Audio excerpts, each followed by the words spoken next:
Hej og velkommen til endnu en GeoGebra video.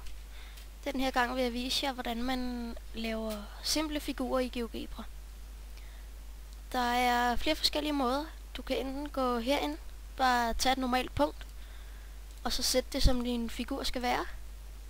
Så kan du gå ind i den her menu. Så kan du vælge enten den her linje gennem to punkter, hvor der kommer en linje, som bare går hele vejen igennem GeoGebra. Lave en figur på den måde. Det er godt, hvis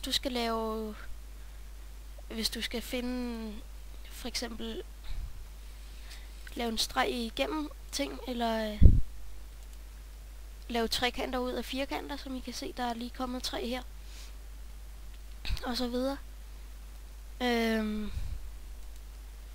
Du kan også lave figurer på en anden måde,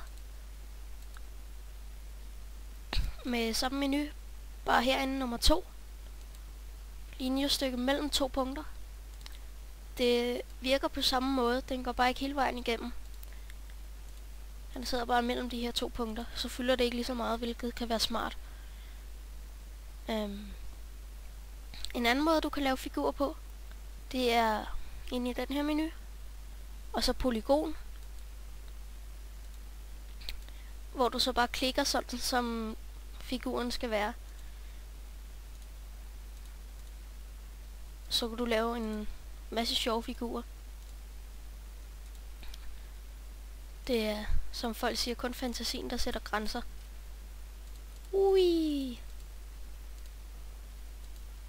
Ja. Du kan også lave cirkler, hvilket også er nemt.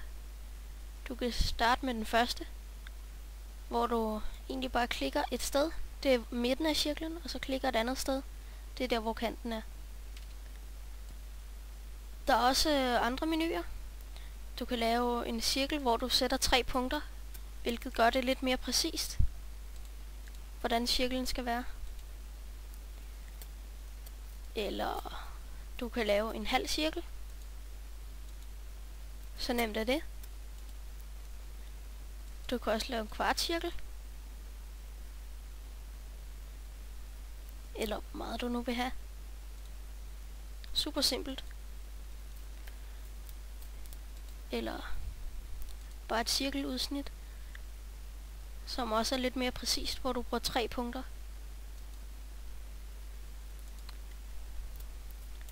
Du kan lave en ost, som folk vil kalde det. Ost. Eller en Pac-Man. Waka waka waka. Okay, jeg er ikke så god til Pac-Man. Jeg tror, vi rydder lidt op her. Og så tror jeg også, vi siger, at det var det, vi havde i dag. Vi ses i næste video.